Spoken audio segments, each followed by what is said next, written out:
आज मैं एक बहुत ही सामान्य रोग लाइपोमा की चर्चा करूंगा। लाइपोमा के इस समय समाज में बहुत रोगी हैं। इस रोग में रोगी को किसी प्रकार की कोई परेशानी तो नहीं होती है, लेकिन शरीर में तमाम एक दो से लेकर तमाम की संख्या में गिल्टियाँ पाई जाती हैं, ट्यूमर्स पाए जाते हैं। ये ट्यूमर लाइपोज टिश्यू के वसी ऊतकों के बने होते हैं।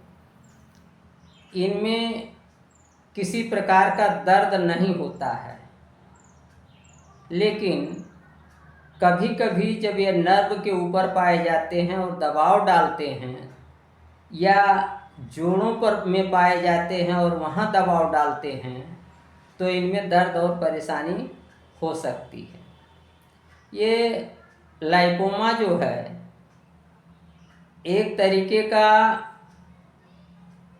बेनिगन ट्यूमर है। बेनिगन ट्यूमर का मतलब है कि ये ट्यूमर कैंसर जनित नहीं होता है, कैंसरस नहीं होता है। ये ट्यूमर साधारण ट्यूमर होता है, देखने में खराब लगता है।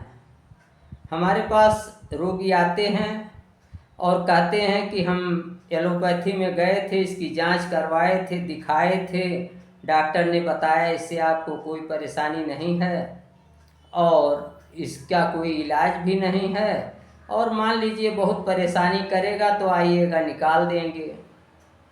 हमारे पास रोगी जो आते हैं हमने देखा कि प्रायः उनके हाथ में, बाह में, गर्दन पर, पीठ में, सीने पर यह लाइपोमा के ट्यूमर्स, मांस के लोथड़े, मांस के उभार पाए जाते हैं। इसमें होम्योपैथिक और इलेक्ट्रो होम्योपैथिक दोनों चिकित्साओं से बहुत सफलता मिलती है। होम्योपैथी में लाइपोमा के लिए मुख्य रूप से Calcarea carp, graphites, belladonna, thuja और स्क्रोफुलेरिया नोडोसा हैं। और ये दवाएं जो हैं, जैसा कि हम बार बार कहते हैं कि किसी रोग विशेष की नहीं दवा होती बल्कि रोगी की दवा होती है, तो लक्षणों के मिलने पर ही ये औषधियाँ काम करती हैं।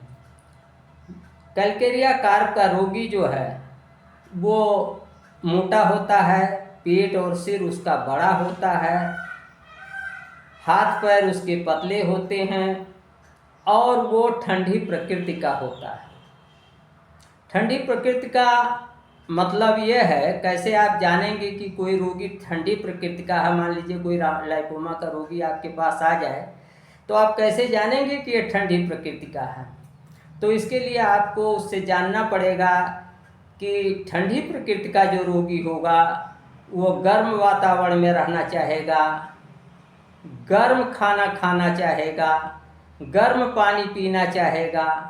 इस तरीके से जो ठंडी प्रकृति का कोल्ड टेम्परामेंट का रोगी होगा उसको गर्म चीज़ें अच्छी लगती हैं, और उससे आप पूछताछ करके, जांच पड़ताल करके यह जान सकते हैं कि आपका रोगी कोल्ड टेम्परामेंट का है कि नहीं। यदि रोगी कोल्ड टेम्परामेंट का होगा और कैलकेरिया कार्प के कॉन्स्टिट्यूशन का होगा तभी ऐसे रोगी का लिम्फोमा कैलकेरिया कार्प से ठीक हो सकेगा। दूसरी औषध है ग्रेफाइटिस। ग्रेफाइटिस की भी एक विशेष धातु होती है, 3F इसमें होता है, फेयरी, फ्लैटी, फ्लैवी। सुंदर और मोटा और थुलथुला अगर रोगी होगा तभी उसके लाइपोमा में ग्रेफाइटिस लाभ कर सकती है। और इसकी त्वचा, ग्रेफाइटिस की जो त्वचा होती है वो भी फटने उठने वाली होती है। अब आते हैं तीसरी औषध, थूजा ऑक्सीडेंटैलिस। ये ऐसे रोगी के लाइपोमा के लिए लाभकारी है जो साइकोटिक टेम्परामेंट के हों, जो साइकोटिक विष से ग्रसित हों, प्रमेह विष से ग्रसित हों। और चौथी औषध है स्क्रोफुलेरिया नोडोसा। स्क्रोफुलेरिया नोडोसा जैसा कि नाम से ही प्रतीत होता है, ये स्क्रोफुल्ला कॉन्स्टिट्यूशन के रोगी के लिए, जो कंठमाला के रोगी होते हैं, ये गर्दन में कुछ गांठें पाई जाती हैं कंठमाला के रोगी में, स्क्रोफुल्लस रोगी में, जिनमें सेम वही टीबी के जीवाणु उसमें भी होते हैं। तो ऐसी धात वालों के लिए स्क्रोफोलोरिया नोडोसा लाभकारी है इस लाइपोमा के लिए या सारे रोगों के लिए। अगली औषध है बेलाडोना। बेलाडोना ऐसे जगह पर प्रयोग किया जाता है जब लाइपोमा की बढ़ने की गति तेज हो और साथ ही साथ लाइपोमा में प्रदाह भी हो, तो ऐसे जगह पर हम बेलाडोना का रोगी बहुत ही नाजुक और कमज़ोर मांसपेशियों वाला, पतले बाल वाला होता है। तो इस तरीके से आप देखेंगे कि लाइपोमा ही नहीं, किसी भी रोग का इलाज जब आप होम्योपैथी में करेंगे तो रोगी का इलाज करेंगे, न कि रोग का।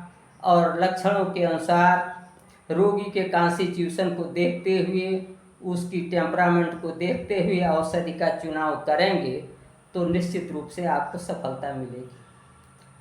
अब हम बात करते हैं इलेक्ट्रो होम्योपैथिक चिकित्सा की।